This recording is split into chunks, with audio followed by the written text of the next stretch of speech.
ธรรมชนะหลายสิ่งเคยโง่เขลากายยังเป็นคนจิตพ้นร้อนรนมัวเมาละทิ้งใจเก่าใจใหม่เป็นเทวดา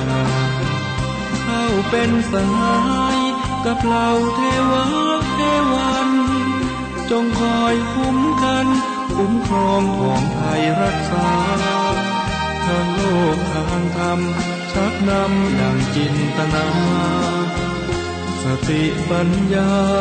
มนุษย์เทโวส่องฉายปรารถนาจงเห็นผลสำเร็จใจงามดังเพชร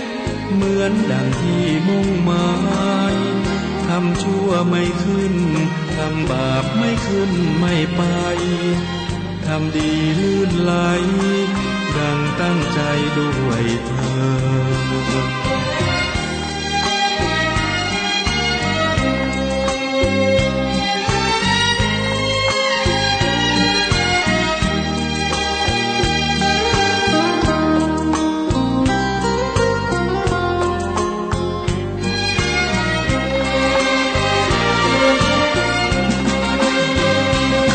เป็นสหายกับเหล่าเทวะเทวัน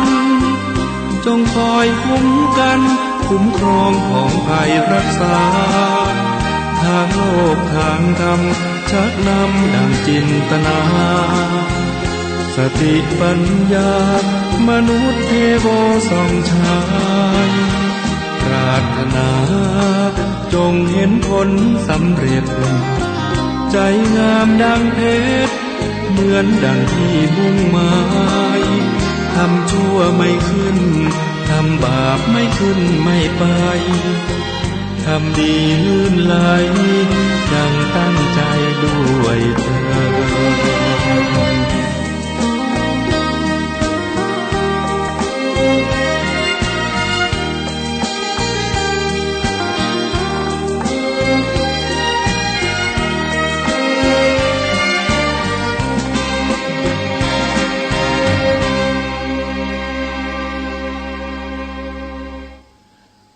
พุทธคุณวางไว้กลางกล้าวเพื่อป้องกันเหล่าภัยลินสิ้นทั้งหลาย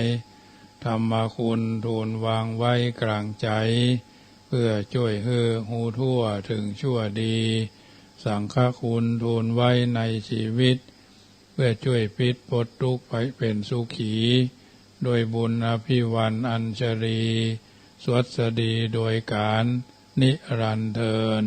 10นิกราบแนบใต้ไหวสาปารมีธรรมในครูบาอาจารย์พระมหาเถรานุเถระท่านเจ้าคณะพระสังฆาธิการทุกรูปทุกตนขอความสุขความสวัสดีในธรรมะแห่งองค์สมเด็จพระสัมมาสัมพุทธเจ้าจงมีแก่บรรดาสาธุชนท่านผู้ฟังทุกท่านที่ได้มีโอกาสเปิดวิทยุรับฟังรายการเสียงธรรมก่อนรับตาตั้งสถานีวิทยุเพื่อการศึกษาพระพุทธศาสนาและวัฒนธรรม FM ความถี่ 91.00 104.50 เมกะเฮิรตซ์บ้านวัดฝ่ายหินตำบลสุเทพอำเภอเมืองจังหวัดเชียงใหม่เมตตาในหลวงพ่อท่านพระครูสมุวิสุวัตรท่านเจ้าวาดและท่านผู้อำนวยการสถานีวิทยุแห่งนี้ถวายเวลาธรรมาภาพน้อมนำเอารายการนี้มาอุเอิญเจริญพรมาเป็นปฏิพรให้บรรดาญาติโยมสาธุชนท่านผู้ฟังทั้งหลายได้ยินได้ฟังแล้วก็นำไปเป็นข้อพินิจพิจารณาปรับใจในการดำเนินชีวิตของเฮาท่านทั้งหลายเป็นลำดับไปน้ำธรรมคำสอนในทางพระพุทธศาสนา 84,000 พระธรรมขันธ์ก็นำไปเป็นเครื่องพินิจพิจารณาปรับใจเป็นลำดับไปปากันแล้วก็จะได้นำปาญาติโยมกราบพระไหว้พระน้อมนมัสการพระแก้วเจ้าทั้ง3โกฏากก็ดี5โกฏากก็ดีเป็นสรณะเป็นที่พึ่ง กับหมู่เฮาเหล่าเจ้าข้าเป็นลำดับไปเน้อ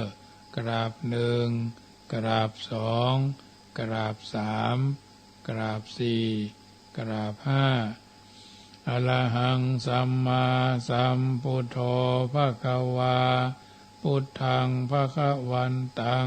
ปิวาเดมิกราบสวากขาโตภคะวตาธัมโมธัมมังนัมมัสสามิกราบ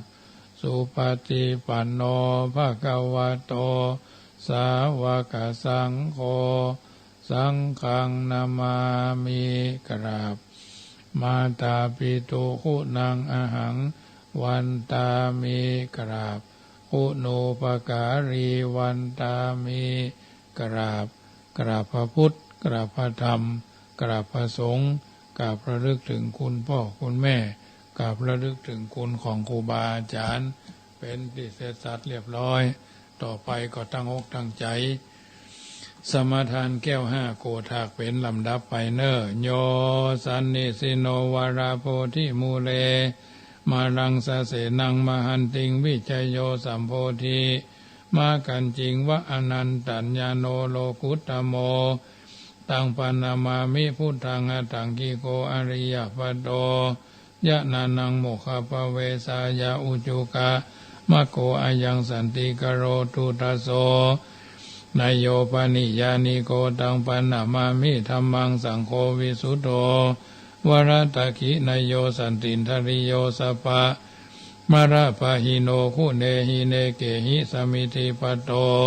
อนาสโวตังปันนามามิสังฆังนามามิพุทธังกุณาสาคลันตังนามามิธัมมังมุนิราชเตสิตังนามามิสังฆังมุนิราชสาวกังนามามิกัมมัฏฐานังนิพพานาทิขมุปยังนามามิกัมมัฏฐานะตายกาจริยสังฆเตสุปัญจรัตเนสุอาทิเตวาปัจจุปเนวาอวิวายะทิวาราโหวากายเยนะวาวาจายะวามนาสาวาภมตังวาอากาลวังวากาสิมาติสวายถาธัมมังปฏิกโรมาเตสังโนพันเตพุทธาธิรัตนะปัญจกังอนุกัมปังอุปาทายะอาจายะอาจายังอาจายะโตปฏิกันหันโตขมันโตอายะติงสังวรยามาอายะติงสังวริสามานาปุเนวังปฏิกาลิสามาพุทธปูจามหาเตจาธรรมปูจามหาปัญญาสังฆปูจามหาราภาปูจาระเหปูจายะโตพุทเทยะทิวาสาวะเกปะปัญจสมาธิกันเตติเนโสกาปริเทเวเตธาทิเสปูจายะโตนิพุเตอากุโตภเยนะสกาปุญญาสังฆตุงอิเมตามาปิเกนะจิอิมินา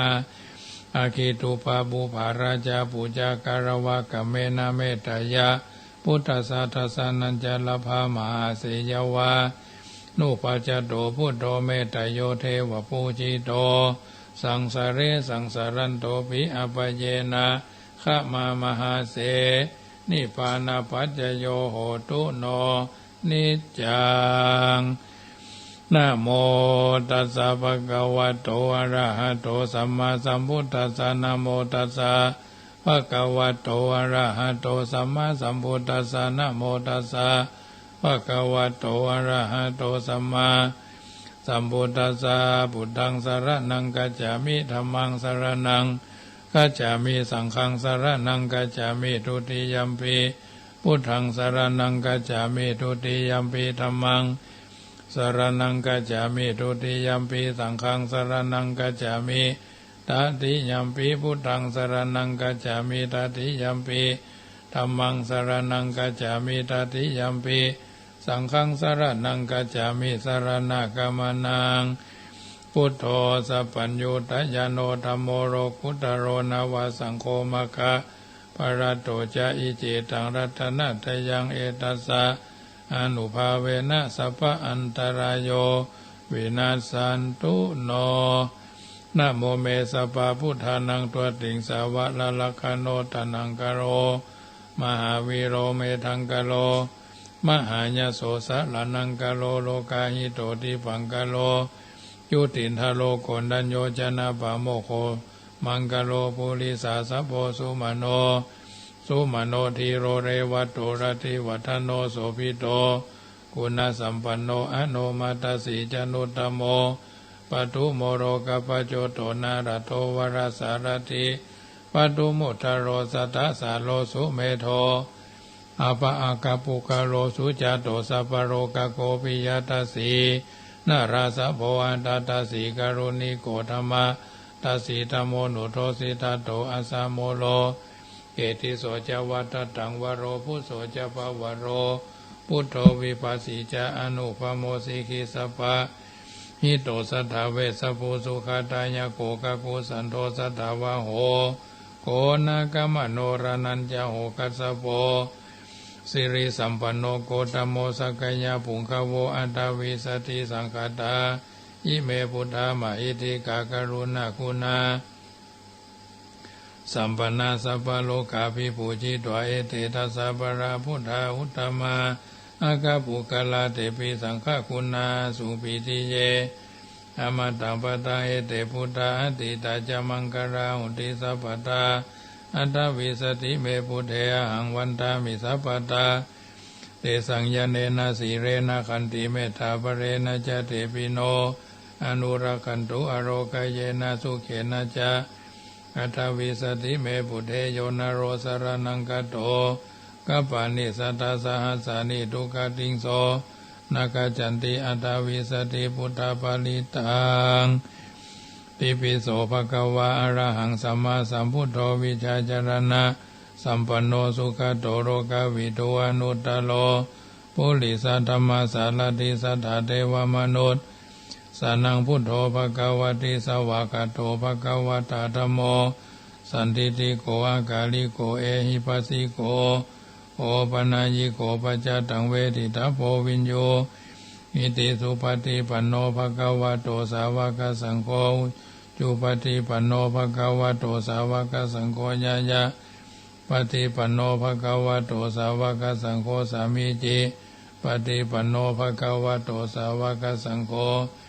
ยะติทังจตาริปุริสายุคานิอัฏฐปุริสาปุคลาเอสาภะคะวะโตสาวกสังโฆอาหุนายโยปะหุนายโยทักขินายโยอัญชลีการณิโยอนุตตรังปุญญเขตังโลกัสสาติยันตุนิมิตังอาวะมังกรัญจโยจามนาโภสกุณาสัสสะโตปะปะกะโหตุสุปินังอกันตังพุทธานุภาเวนะวินา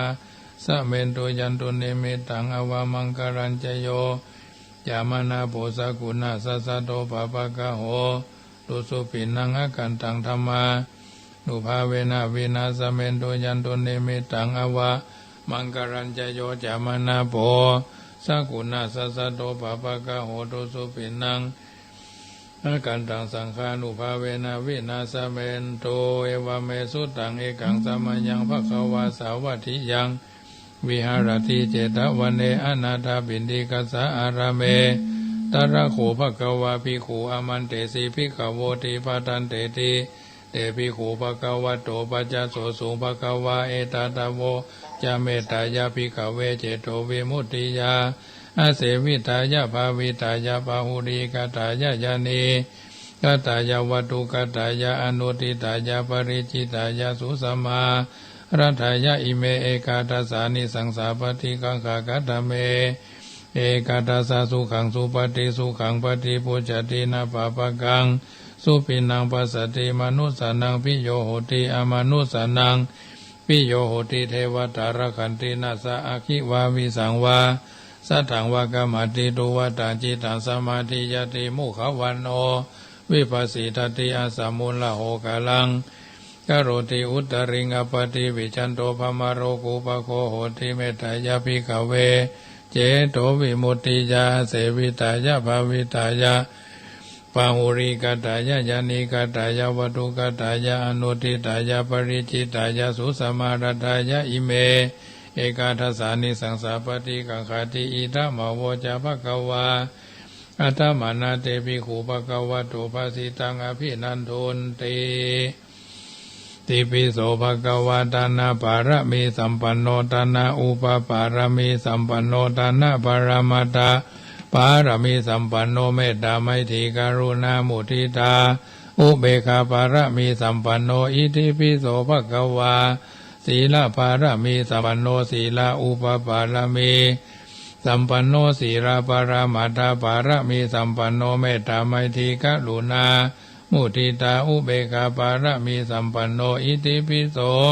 ภะคะวะเนกขมาปารมีสัมปันโนเนกขมาอุปปารมีสัมปันโนเนกขมาปรมัตถะปารมีสัมปันโนเมตตาไมตรีกรุณามุทิตาอุเบกขาปารมีสัมปันโนอิติปิโสภะคะวะปัญญาปารมีสัมปันโนปัญญาอุปปารมีสัมปันโนปัญญาปรมัตถะปารมีสัมปันโนเมตตาไมตรีกรุณามุทิตาอุเบกขาปารมีสัมปันโนอิติปิโสภะคะวะวิริยะปารมีสัมปันโนวิริยะอุปปารมีสัมปันโนวิริยะปรามัทธปารมีสัมปันโนเมตตาไมตรีกรุณามุทิตาอุเบกขาปารมีสัมปันโนอิติปิโสภะคะวะขันติปารมีสัมปันโนขันติอุปปารมีสัมปันโนขันติปรมัตถะปารมีสัมปันโนเมตตาไมตรีกรุณามุทิตาอุเบกขาปารมีสัมปันโนอิติปิโสภะคะวะสัจจะปารมีสัมปันโนสัจจะอุป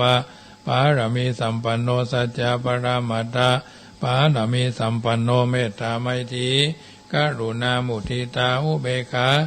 ปารมีสัมปันโนอิติปิโสภะคะวะอธิฐานะปารมีสัมปันโนอธิฐานะอุปปารมีสัมปันโนอธิฐานะปรมัตถปารมีสัมปันโนอิเมตตาไมตรีกรุณามุทิตาอุเบกขาปารมีสัมปันโนอิติปิโสภะคะวะเมตตาปารมีสัมปันโนเมตตาอุปปารมี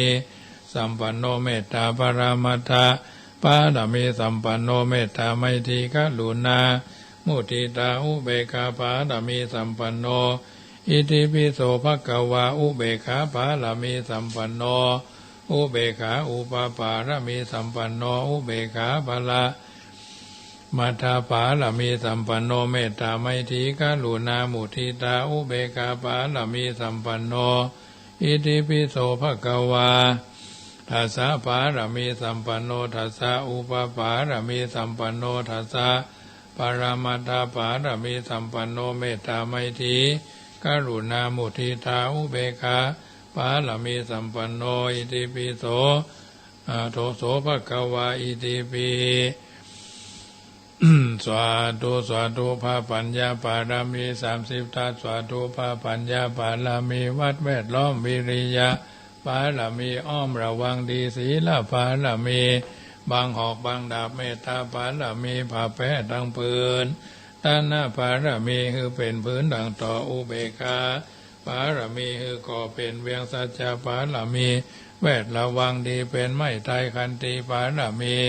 กายเป็นหอกเป็นดาบบางนาไม้และปืนไฟอธิตานะปารมีพันดาไปทุกแห่งแข็งแห้งกว่าฝูงหมู่มารพีสร้างภัยเพศทุกตะเวทพบที่ปังภายนีนางทอดานีอัศจรรย์โสสะเหมือนฟันอยู่ข้างน้ำนาตีนองกว้างต่อกว้างแตกที่ฟองระนองระนอกกลายเป็นข้าวตอกดอกไม้ถวายปูจาพระแก้วแก่นไทยสตันพระบุตรทางเอ่ยจงมาบายโปรดอนุญาตโทษโปรดผู้ค้าแต่ดีหลีแม่ธรณีออกมาหีดมวยผมอยู่ที่ท่าจ้างหายคายขัดจังงาซับดินพ่นน้ำนาทีลงพัดฝายข้อจ้างภายหักโกรบเท้าพยามารห้องเอาปูนกัวกับยอมือคืนทูลหัวใส่เกาผู้คานี้เล่าได้ชื่อว่าลูกศิษย์พระพุทธเจ้าผู้มีบุญสมพันธ์อยู่มากนักพระพุทธเจ้าจึงทางพระปัญญาปาละมีไว้เกาจันทั้งไว้ทางนาก็ได้เกาจันทั้งไว้ทางหลังก็ได้เกาจันทั้งแต่หัว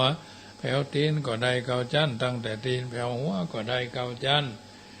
แสนว่าลูกผืนจักมาเสมอเหมือนฝนแสนหาก็บ่มีมาจากใครใดข้าพเจ้าเลยได้ชื่อว่าพุทธคุณังธรรมะคุณังสังฆคุณังพุทธอินตาธ ธรรมอินทาสังฆอินทาอัสสหับแม่ธรณีผู้อยู่เหนือน้ำผู้อยู่กำแผ่นดินกันข้าได้ระลึกคือถึงหาคุณพ่อคุณแม่คุณครูบาอาจารย์คุณพระแก้วเจ้าทั้งสามประการคือคุณพระพุทธคุณพระธรรมคุณพระสงฆ์คุณแดดคุณฝนคุณน้ำคุณลมคุณไฟคุณกุศลเจ้าก็ดีคุณนางอุตตราเจ้าก็ดีคุณพระปัจเจกเจ้าก็ดีคุณพระตนเมตตาภาวนาเจ้าก็ดีจุมาสัมพิทักษ์รักษาคุ้มครองตั้งกำนาและกำลังยั่งตนตัวแห่งผู้ค้าตั้งแต่ทีคาการะยามนี้วันนี้ค่ำคืนนี้และต่อไปนี้ยิ้มแด่เธอพุทโธพุทธังรักษาธัมโมธัมมังรักษาสังโฆสังฆังรักษาพุทโธพุทธังอะระหังธัมโมธัมมังอะระหัง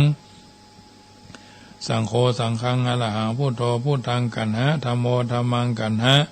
สังโฆสังฆังกันหะอายุวันโนสุขังปะลังเอาละญาติโยมสาธุชนต่อไปก็แผ่เมตตาเนอพลโตดูราหมู่เฮาเราเจ้าข้าจุงฟังอันว่ากรรมอันใดอันเป็นกุศลฝ่ายดีแม้นน้อยหนึ่ง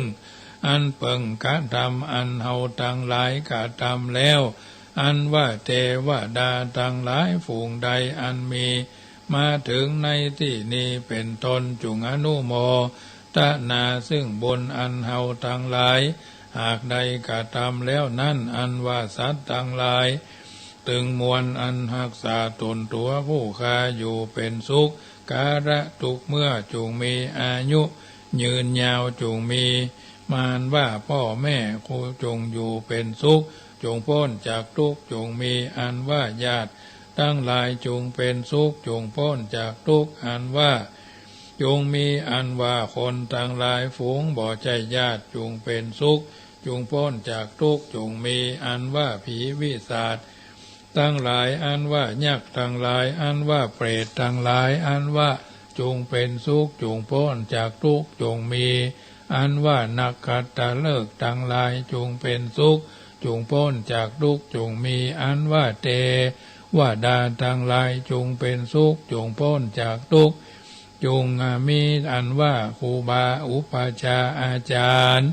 ทั้งหลายจงเป็นสุขจงพ้นจากทุกข์จงมีอันว่าสัมปติทั้งมวลจงสมฤทธิแก่ข้าพเจ้าและท่านทั้งหลายแด่เธอเอาละญาติโยมสาธุชนท่านผู้ฟังทั้งหลายได้ฟังการสังวาสสวดที่ยายพุทธคุณธรรมคุณเรียบร้อยค่ำคืนนี้ก็เป็นค่ำคืนแห่งวันพุทธิ21เนาะวันพรุ่งนี้ก็จะมีการทำบุญถวายทานสลักกพัดใกล้ๆจะปางสุดปางซ้อยหน้าวัดพระพุทธบาทตากผ้าเนาะก็คือการทำบุญถวายทำบุญหาผู้วายชนอย่างน้อยๆก็ทานหาผู้ตายเนาะโดยเฉพาะมีพระบาลีกล่าวเอาไว้เป็นน่าคิดว่าดเวมานิภิกขเวทาธานิกัตตมานิดเวอมิสทานันจะธรรมทานันจะเป็นต้นแปลว่าคนทำความดีคนทั้งหลายก็อนุโมทนาเทวดาก็ชื่นชมพระพรหมก็สรรเสริญพระพรหมก็สรรเสริญหรือในพระบาลีติโรกุตสูตรว่าเปตานังทักขินังทัชชาปุเพกตมนุสสรังนรชนมาหวนลำลึกนึกถึงความดีที่ผู้ล่วงลับไปแล้วได้กระทำให้แก่ตนและส่วนรวมพึงบำเพ็ญกุศลทักษิณานุปทานทานหาก็ดีการทำบุญบำเพ็ญทักษิณานุปทานในครั้งนี้ก็ถือว่าเป็นการปรารภถึงผู้ที่ล้มหายตายจากเนาะทานไว้ภายภาคหน้าทานไว้หือผู้วายชนเพราะฉะนั้นญาติโยมสาธุชนท่านผู้ฟังทั้งหลายอันนี้เป็นสิ่งที่เราจำเป็นจะต้องนำมาพินิจพิจารณาปรับใจเนาะปรารภถึงผู้ตายแล้วก็ขยายคุณธรรมนำไปปรับใจน้อมนำเอาธรรมะไปเป็นเครื่อง ประคับประคองตนตัวเฮาคนเฮาสร้างบ้านอยู่ในสถานที่อ่างว่างเปล่าเปลี่ยวเดียวดายเพียงหลังเดียวย่อมรู้สึกว่าว้าเหวและหวาดหวั่นหากมีบ้านหลังใดหลังหนึ่งมาอยู่ใกล้อยู่เคียงโดยเฉพาะความกลัวก็บ่มีกับเฮาเนาะถ้ามีบ้านอยู่ด้วยกันหลายหลังคลายความเปล่าเปลี่ยวลงได้ถ้าหากเมื่อใกล้ชิดสนิทสนมด้วยกันแล้วความพึ่งพาอาศัยกันและกันเพิ่นถึงบอกว่าอยู่คนเดียวสบายแต่ไม่สนุกอยู่ร่วมสองครองทุกข์สนุกแต่ไม่สบายความสุขความทุกข์ของคนทั้งหลายนั่นก็ใกล้ชิดกระชับแนบแน่นเข้าเพียงนั้นเหตุนี้นักปราชญ์ทั้งหลายมีพระพุทธเจ้าเป็นต้นจึงได้สั่งสอนคนให้อยู่รู้จักเอื้อเฟื้อเผื่อแผ่แก่กันและกันด้วยการฮื้อที่ห้องว่าทานอันว่าทานนั้นมีสองประเภทอามิสทานก็คือสละสิ่งของต่างๆตนที่ควรมีข้าวน้ำผ้านุ่งผ้าห่มเป็นต้นแก่ผู้รับมีลักษณะเป็นสองประการด้วยจิตอนุเคราะห์ด้วยปรารถนาจะปูจาในท่านผู้มีพระคุณคนเฮาผู้มีอัธยาศัยกว้างขวางบ่คับแคบบ่หันแก่ตัวมีเมตตากรุณาประจำใจเมื่อได้หันผู้อื่นมีความคัดสนปราศจากความสุขก็บริจาคอาหารหรือเครื่องนุ่งห่มเป็นต้นแม้บุคคลนั้นจะบ่มีความสัมพันธ์เนื่องกับตนโดยตั้งใจจะฮื้อได้บริโภคหรือใช้สอยเพื่อความสุขสำราญหมายถึงการสงเคราะห์ผู้รับช่วยเหลือผู้รับยกระดับชีวิตให้ดีกว่าเดิมอยากให้ผู้รับมีความสุขความเจริญหรือทุกข์ได้ยากพ้นจากความตกทุกข์ได้ยากผู้อยู่ร้อนนอนทุกข์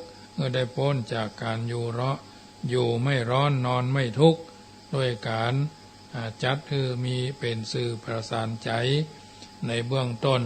ที่จะทำบุคคลให้เกิดความฮักความเคารพนับถือและความสามัคคีเพราะผู้มีน้ำใจผู้รับก็มารู้ซึ้งถึงน้ำใจนั้นใจต่อใจจึงเชื่อมประสานกันเกิดความผูกพันแน่นแฟ้นแน่นเหนียวกลมเกลียวกันได้การกับการฮับนับว่ามีความสำคัญต่อมวลมนุษยชาติอย่างยิ่งการที่มนุษย์อยู่ร่วมกันด้วยความสุขร่มเย็นก็เป็นด้วยคุณธรรมคือการกับการฮับนี่เองหากการกับการฮับแล้วความรักความเคารพนับถือก็จะเกิดจะมีบ่ได้แม้จะเกิดมีบัดได้แต่ก็บ่สมบูรณ์เพราะบุคคลมามีความมากมูลไปด้วยความหันแก่ได้ความหันแก่ตัวมีก็บ่ได้ก็บ่แจกมีก็บ่ได้ก็บ่แจกมีแต่แบกแต่หามไว้นักกายนักใจเท่านั้นตรงกันข้ามเมื่อคนพยายามฝึกฝนอบรมตนได้ในการพอใจในการเสียสละกำจัดความหันแก่ได้ความหันแก่ตัวความตรณีทีเหนียวเสียได้มาพอใจในการมีเพื่อได้เพื่อแจกเพื่อรับรองเมื่อเป็นแบบนี้ความรักความเคารพ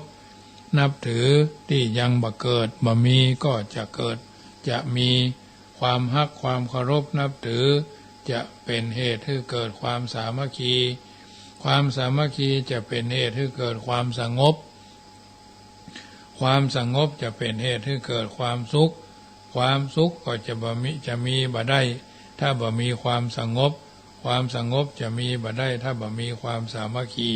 เชื่อมกันไปเชื่อมกันมาประสานกันไปประสานกันมาความสามัคคีจะมีบ่ได้ถ้าบ่มีความรักความเคารพนับถือความเคารพนับถือความรักจะมีบ่ได้ถ้าคนบ่มีความเสียสละแบ่งปันส่วนการที่ผู้รับเป็นคนบ่ยากจนคัดสนด้วยสิ่งใดๆแต่เป็นผู้ทรงคุณงามความดี ที่ควรบูชาการฮื้อแก่บุคคลเช่นนั้นด้วยความเคารพนับถือจัดเป็นการฮื้อด้วยกะปรารถนาบูชาคุณส่วนธรรมทานก็หมายถึงการฮื้อธรรมะในที่นี้หมายถึงสิ่งที่เป็นความดีความงามเป็นคุณประโยชน์ของความคิดจิตใจทำให้ผู้ได้รับเกิดความรู้เกิดสติปัญญามองหันความสว่างทางดำเนินชีวิตที่ถูกต้องการฮื้อธรรมะมีลักษณะหลายอย่างเช่นการฮื้อความรู้การฮื้ออภัยการฮื้อความยุติธรรมการฮื้อความรักความอบอุ่นการฮื้อกำลังใจการฮื้อสติเป็นต้นการฮื้อความฮื้อคำแนะนำสั่งสอนในทางธรรมแนะนำฮื้อว่าสิ่งนี้เป็นบุญสิ่งนี้เป็นความดีสิ่งนี้เป็นบาปเป็นความชั่วเป็นสิ่งที่เป็นโทษเป็นพิษเป็นภัยสิ่งนี้หาโทษมาได้สิ่งนี้เป็นไปเพื่อประโยชน์สิ่งนี้เป็นไปเพื่อความทุกข์สิ่งนี้เป็นไปเพื่อความสุขเป็นต้นหรือโอวาทตักเตือนเช่นพ่อแม่สอนลูกแนะนำลูกเป็นคนดีครูบาอาจารย์สอนศิษย์มีความรู้ผู้ใหญ่สอนละอ่อนประพฤติปฏิบัติตนในทางที่ถูกการความรู้คำแนะนำเช่นนี้เรียกว่าปัญญาหรือแสงสว่างจัดเป็นธรรมทานประการหนึ่งการอภัยหมายถึงการบ่ถือโทษโกรธเคืองต่อบุคคลผู้คิดร้ายต่อตนยอมยกโทษตนเป็นคนบ่มีเวรบ่มีภัยกับไผความเป็นกันเองทำตนบุคคลอื่นสบายใจบ่สะดุ้งหวาดกลัวหวาดหวั่นครั่นครามหยาบคาดยามขยาดทำตนเป็นคนใจดียิ้มแย้มแจ่มใสคบค้าสมาคมอย่างสบายใจอย่างนี้เรียกว่าอภัยจัดเป็นธรรมทานประการหนึ่งการความยุติธรรมก็คือการวางตนเป็นกลางบ่ฟักฝ่ายใดทั้งฝ่ายซ้ายฝ่ายขวาบ่โอนบ่เอ็นเข้าข้างด้วยอคติเป็นคนมีความนักแน่นมั่นคงมีหลักมีเกณฑ์ตรงไปตรงมาเช่นพ่อแม่ความยุติธรรมแก่ลูกทุกคนทั้งลูกตัวทั้งลูกเลี้ยงทั้งลูกบุญธรรมเนาะครูบาอาจารย์ความยุติธรรมต่อศิษย์ทุกคนเสมอต้นบ่เสมอปลายงามบ่งามหล่อบ่หล่อหน้าฮักบ่หน้าฮักถือว่ามีความรักทั้งนั้นเสมอต้นเสมอปลายบ่ใช่ว่าโอ้สอนนักเรียน30 คนพอหาเข้าคนหน้าตาดีคนอู้ม่วนคนรูปหล่ออย่าเป็นชะนี้ผู้ใหญ่ความยุติธรรมต่อผู้น้อยผู้บังคับบัญชาความยุติธรรมต่อผู้ใต้บังคับบัญชาเป็นต้นบ่ใช่พวกเขาก็ฮักเป็นพวกเขาก็พลักโอนไปเอ็นมาเหมือนลักปักเลนหลิวลู่ลมไม่ตรงไม่เที่ยงตรงมั่นคงหนักแน่นการความยุติธรรมอย่างนี้จัดเป็นธรรมทานประการหนึ่งการความฮักความอบอุ่นการทำตนเป็นคนมีเมตตากรุณาหมายถึงความฮักความหวังดีปรารถนาดีมีไมตรีต่อกันมีความเอื้อเฟื้อเกื้อกูลถ้อยทีถ้อยอาศัยช่วยเหลือเจือจานเฟื้อฟายจ่ายแจกตรงกับคำว่าน้ำใจไมตรีซึ่งมีความหมายว่าความฮักอัดเกิดจากน้ำใสใจจริงบ่หวังสิ่งตอบแทนการสอนมีความเมตตาคือความฮักจากน้ำใจจึงจำปรารถนาเพราะว่าน้ำบ่อน้ำคลองเป็นรองน้ำใจโลกมนุษย์ที่รวมกันเป็นหมู่เป็นคณะได้ก็เพราะว่าความมีเมตตาปรารถนาดีต่อกันเมตตาจัดว่าเป็นคุณธรรมค้ำจุนโลกการสอนมีความเมตตาความฮักความปรารถนาดีอย่างนี้จัดเป็นธรรมทานประการหนึ่งการกำลังใจการแสดงกิริยา อูจ๋าผู้อื่นเกิดกำลังใจฮึกเหิมเหมือนนักรบในกองทัพแม่ทัพในกองนำเกิดความฮึกเหิมเก่งกล้าความทะเยอทะยานมีกำลังกายแม้ท้อแท้แล้วก็ย่อมมาท้อแท้นะเมื่อเขาทำดีเกิดความท้อแท้สิ้นหวังปลอบใจคือเขาคลายทุกข์คลายเศร้าคลายโศกเมื่อสูญเสียหรือพัดพรากจากบุคคลสิ่งของอันเป็นที่ฮักการแสดงออกถึงความหันอกหันใจในเมื่อเขาประสบภัยพิบัติอย่างใดอย่างหนึ่งการสอนให้มีกำลังใจให้เกิดความหวังและให้เกิดความสำเร็จอย่างนี้จัดเป็นธรรมทานประการต่อมาการให้สติสำคัญมากการเตือนใจให้เกิดสติเมื่อเขาทำผิดพลาดเสียหายหรือว่ากำลังเดินทางผิดเอาก็ชี้แชะชี้แนะนำพร่ำบอกแนะนำพร่ำกล่าว ให้เขาเดินทางในทางเส้นทางที่ถูกหรือเดินทางที่มืดให้เขาเดินทางมาทางที่สว่างคิดว่าชอบสอนให้มีสติกำกับรำดับถึงเหตุผลต้นปลายเมื่อหันว่าทำผิดผิดคิดผิดฉุกคิดขึ้นได้มาทำใหม่ใหม่คิดใหม่บ่ควรดำเนินเดินตยถือว่าผิดเป็นครูสอนให้เขามีสติรู้สึกสำนึกตัวได้อย่างนี้นับว่าเป็นวิธีที่สอนตนได้อย่างดีการสอนตนได้ด้วยตนเองอย่างนี้ถือว่าเป็นครูที่ดีและเก่งกว่าครูคนใดเพราะเป็นครูประจำใจแม้จะอยู่หรือไปณถิ่นฐานแห่งใดประจำต้องหวาดหวั่นแก่เกรงกลัวอันหยังเพราะมีครูประจำใจอยู่ประจำตัวตลอดเวลาหากจะถามว่าครูประจำตัวประจำใจหรือประจำตัวคือใครก็ตอบได้ทันทีว่าสตินี่แหละอันเป็นยอดคำสอนในทางพุทธศาสนานั่นเองการสอนให้มีสติอย่างนี้จัดเป็นธรรมทานประการหนึ่งธรรมทานที่ได้กล่าวมาเนี้ยทั้งมวลล้วนเป็นสื่อประสานใจเช่นเดียวกับอามิสทานอย่างต่างกันแต่เพียงว่าธรรมทานเป็นเลิศกว่าอามิสทานเพราะอามิสทานคือสิ่งของที่ฮื้อนั่นบ่คงทนถาวรอยู่ได้เมินบางอย่างก็หมดอายุบางอย่างก็มาลายหายสูญกลับกลายเปลี่ยนแปลงได้ง่ายตามกาลเวลา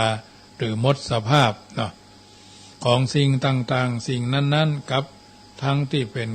การฮื้อง่ายกว่าฮื้อทำเป็นประโยชน์แก่ร่างกายโดยส่วนเดียวส่วนธรรมทานนั้นมั่นคงถาวรกว่าซึมซาบเข้าไปถึงจิตใจของผู้รับทำให้ผู้รับเกิดสติปัญญาความรู้เกิดกำลังใจได้สติรับความอบอุ่นมองหันทางก้าวหน้ามีความมั่นใจในการดำรงชีวิตและทำให้ผู้รับได้บรรลุคุณความดีตั้งแต่เบื้องต้นเบื้องต่ำจนถึงเบื้องสูงจึงถือว่าเป็นการฮื้อที่ประเสริฐและชนะการฮื้อทั้งปวงอันเนี้ยญาติโยมสาธุชนท่านผู้ฟังทั้งหลายน้ำธรรมคำสอนจากรายการเสียงธรรมก่อนรับตาก่อนนำมาเอิ้นเจริญปอนนำมาเป็นปฏิพรบรรดาญาติโยมสาธุชนนำไปพิจารณาปรับใช้ในการดำเนินชีวิตถูกต้องท่องแท้สมควรสมค่าที่เราท่านทั้งหลายจะดำเนินชีวิตโดยมีหลักธรรมคำสอนเป็นที่พึ่งเป็นที่อาศัยเป็นที่พึ่งแห่งจิตใจอยู่ตลอดเวลาดังคำที่ท่านกล่าวว่าเวลาใดทำใจให้ผ่องแผ้วเหมือนได้แก้วมีค่าเป็นราศีเวลาใดทำใจให้ราคีเหมือนมณีแตกหมดลดราคาอันความสุขทางใจนั้นหายากคนส่วนมากไม่ชอบแสวงหาหวังแต่สุขเพื่ พื่อสนุกเพียงหูตามันจึงพาชักจูงให้ยุ่งใจ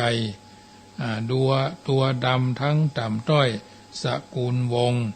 น้อยทรัพย์ใจซื่อตรงมั่นตั้งยศต่ำชีพดำรงสุจริตเสมอนาเป็นสุขยึดธรรมยั้งโลกสองสรรเสริญเนี่ยอันนี้ถือว่าเราท่านทั้งหลายได้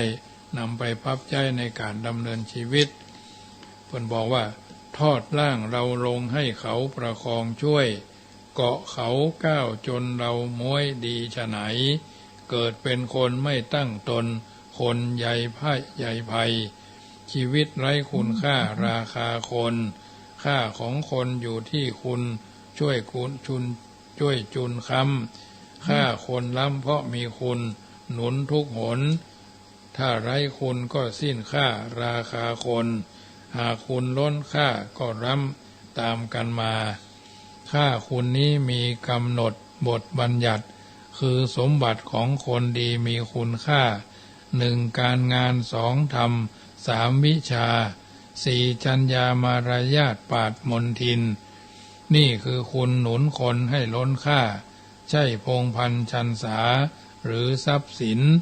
ทั่วพิภพจบแคว้นในแดนดินทุกคนยินสรรเสริญเจริญพรอันนี้เป็นต้นท่านผู้ฟังสาธุชนทั้งหลายสัจธรรมความจริงท่านผู้รู้กล่าวเอาไว้ก็ก้อนไกลเอามาสาธกยกเอาเป็นอรรถสาระเพื่อเอาท่านทั้งหลายนำไปปรับใจในเวลาการดำเนินชีวิตบางเรื่องบางอย่างบางประการเพิ่นบอกว่าอย่าหวังน้ำบ่อหน้าว่ามีอยู่อย่าอวดรู้ถ้านงตนเกินคนเขาเตรียมตัวไว้อย่าประมาทอย่าคาดเดาพลาดหวังเข้าจะหนาวเหน็บเจ็บในสวงน่ะหากรักตัวกลัวกรรมอย่าทำผิดจงพินิจดีชั่วตัวทั้งผอง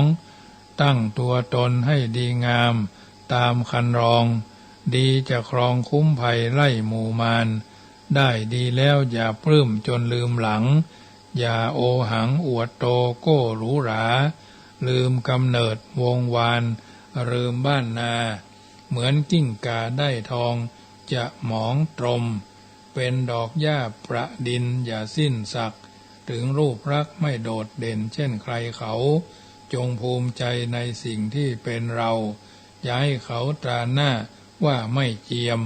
อย่าดูหมิ่นชาวนาว่าโง่เขาทั้งที่เจ้าก็พึ่งพาและอาศัยเจ้าอิ่มหนำมีแรงกายได้เพราะใครถ้ามิใช่เพราะเม็ดข้าวของชาวนากว่าจะเป็นข้าวในจานให้ทานได้แสนลำบากสักแค่ไหนใครรู้บ้างชาวนาต้องทุ่มแรงกายมิวายวางเป็นผู้สร้างแหล่งเสบียงเลี้ยงโลกาปฐมวัยเพ่งเร่งศึกษามัชฌิมวัยแสวงหาสร้างหลักฐานปัจฉิมวัยแก่มาชราการยึดศีลทานเสบียงบุญหนุนนำทางอันเนี้ยท่านสาธุชนท่านผู้ฟังทั้งหลายรายการเสียงธรรมก่อนรับตาประจำเมื่อค่ำยามคืนของวันพุธที่21ธรรมาภาพพระมหาประสิทธมาพินันโทได้น้อมนำเอาอรรถสาระอันเป็นคำสอนเรื่องการฮืดทานทั้งธรรมทานและอามิสทานสิ่งต่างๆเหล่านี้เป็นสิ่งที่นำมาอุเอิญเจริญพรเป็นปฏิพรกับบรรดาญาติโยมที่ฟังอยู่ทางบ้านเนาะฟังเป็นกำลังใจให้ทุกคนเพราะฉะนั้นมีโอกาสก็ทักทายกันเข้ามาได้ที่06154765390615476539เสียงสายกำลังใจเนาะวันพรุ่งนี้ก็มีงานทำบุญทานสลักพัดที่วัดพระพุทธบาทตากผ้าธรรมาภาพก็ได้รับเมตตาจากโยมพี่เชียงใหม่โยมศรีนวลเนาะโยมอย่างก็โยมนิ่มนวลปัจจศรีนวลก็ทำบุญมาขันเข้า8ขันจะแบ่งเนาะแบ่งไปวัดพระบาทตากผ้าทุก100ก็แบ่งคนละ50 10 บาทก็แบ่งคนละ5 100 บาทก็แบ่งคนละ50เนี่ยแบ่งกัน ต่อจัดสลากไว้5 ต้นเนาะใส่ปัจจัยต้นละ500ต้นละ350 350วันผู้สถาบันป่ามุ่นบ่อหินพระบาทไปร่วมแรมก็คงจะได้ถึงขัวในเนาะถึงสังฆทานสบู่ยาสีฟันยารักษาโรคเนาะน้ำจิปาถะเนาะเอาข้าวสารแถมเอาใส่เข้าไปทานให้เต็มที่ข้าวสารอาหารแห้งข้าวสุกเนาะข้าวสุกกับข้าวของกินเนาะสมบูรณ์พูนสุก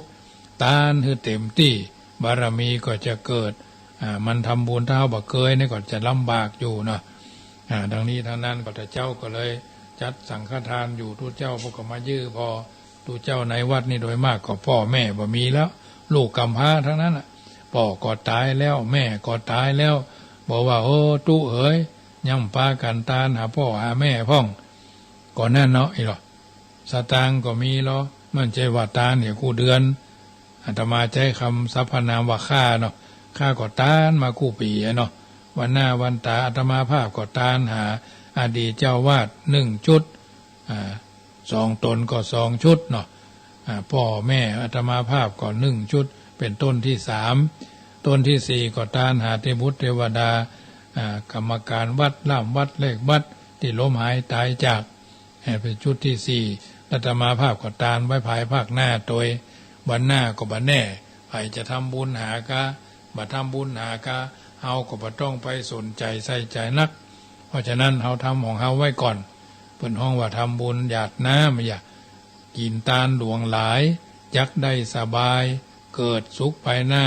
เข้าตอกบานกินตาลถึงดอกไม้บานกินตาลม่วนเพราะฉะนั้น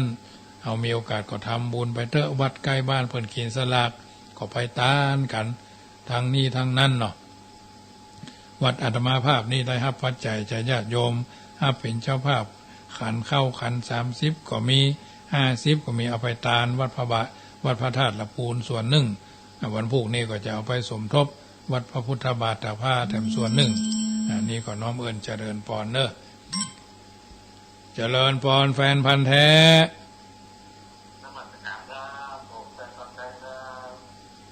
ฟังกันอยู่เนาะเป็นกำลังใจเนอะฟังไปเรื่อยๆเนาะวัดใกล้บ้านก็ทำไปวัดใดทำไปเถอะครับอยู่ใกล้วัดใกล้วัดวัดใกล้วัดวัดใกล้บ้านก็ทำไปเลยเนาะโมทนาเนอะเจริญพรเพราะฉะนั้นวันที่25นี่ก็จะสิ้นสุดเพิ่นฮ้องว่าวีซ่าหมดพาสปอร์ตหมดเนาะเพิ่นก็จะฮ้องปิกหมดญาติโยมลองมองมันเนาะเพิ่นฮ้องว่าจินตนาการจิตนาการพอว่าถ้าเพิ่นไปแถมเมืองหนึ่งพ่อเฮาก็บัดทานหาสุดแต่สุดที่รักของเฮาที่ตายไปเนาะพ่อบ้านเฮาตายไปกะแม่บ้านเฮาตายไปกะลูกบ่าวลูกสาวหลานบ่าวหลานสาวตายไปกะผู้มีพระคุณเนาะศัตรูหมู่อามิตรที่เคยคิด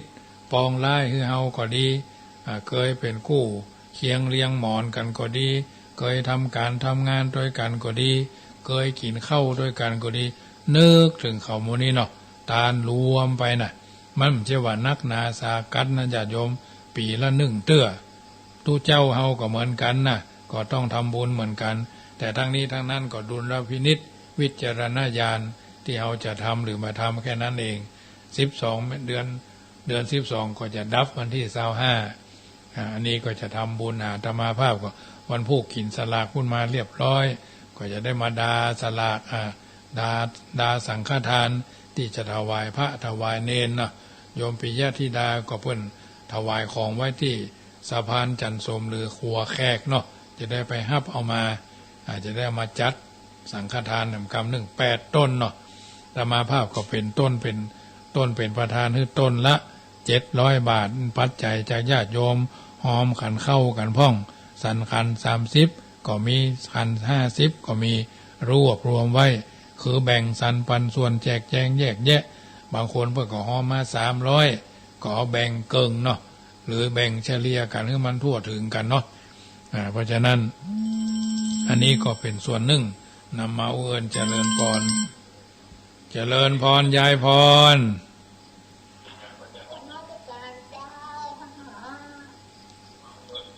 ฟังกันอยู่นอไปเปิดวิทยุก็ต้องปิดวิทยุเบาวิทยุอยู่ห่างๆให้เด้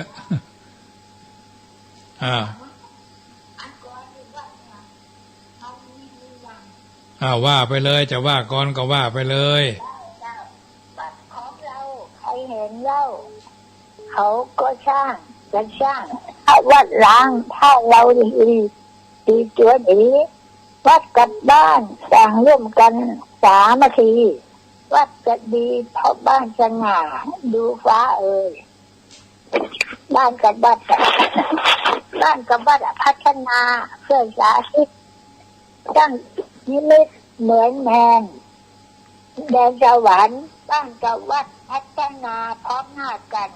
เพื่อสัมพันธ์มั่นคงดำรงไทยบ้านกับวัดพัฒนาเป็นสากิจให้สิ่งใดผิด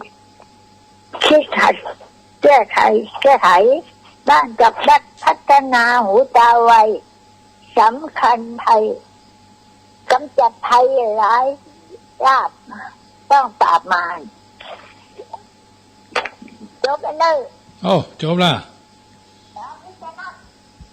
เอากะต้องท่องไว้เมินท่องไว้ให้มันคล่อง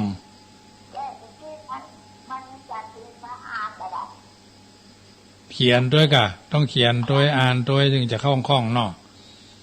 เจ้าโมทนาเนอเจริญพรเด็กหญิงพรร้องวัวแดงเนาะมาท่องก่อนคือฟังก็ถือว่าเป็นสีสันอย่างหนึ่งมาเหมือนขึ้นสีขาวเนาะขึ้นสีขาวมีหลายคนแม่น้อยบ้านดอนก็ดีเนาะหลายแม่เนาะที่เป็นว่าก่อนบางคนก็คล่องบางคนก็สด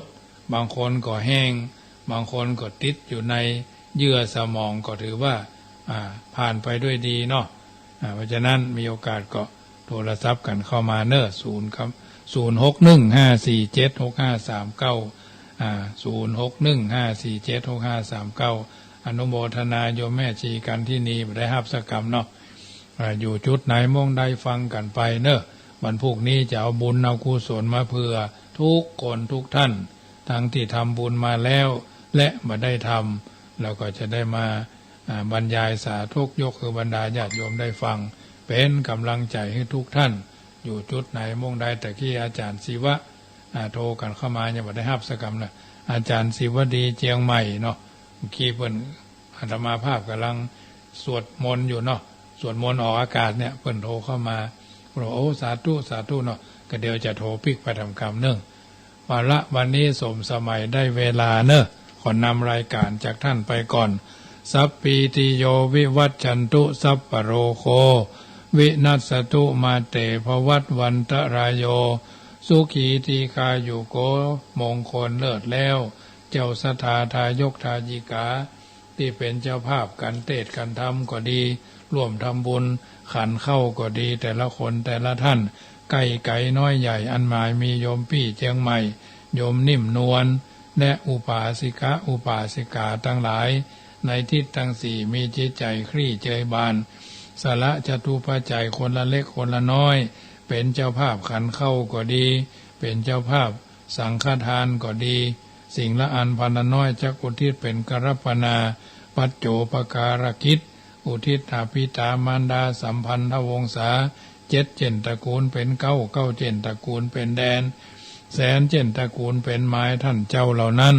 เขาเจ้าเหล่านั้นได้ล้มหายตายจากพัดภาคจากมนุษย์เมืองคนเอาตัวเอาตนไปละเฮเววนอยู่ใกล้อยู่ไกลฮ้อนบ่ได้อาบอยากบ่ได้กินประการสันใดก็ดีก็ขอฮือสมกรรมกำผาฐานาที่เจ้าสตาตั้งมโนปณิธานจุเนี่ยจุปการนั่นจุงจักมีอภิวาทานาสีริสนิจังวุฒาปจายโนโสยาติธรรมโมจะอายังนิทัสสิโตเปตนะปูจาจักกตาหุลาลาภรัญจะภิกขุนะมนุปทินังตุเมหิปุญญังปสุตังอนาปกันติ พุทโธบังซ้ายธัมโมบังขวาสังโฆบังกายาละหังบังเกสาอะละหังพุทโธนะโมพุทธายะอายุวันโนสุขังปะลังขอเจริญพร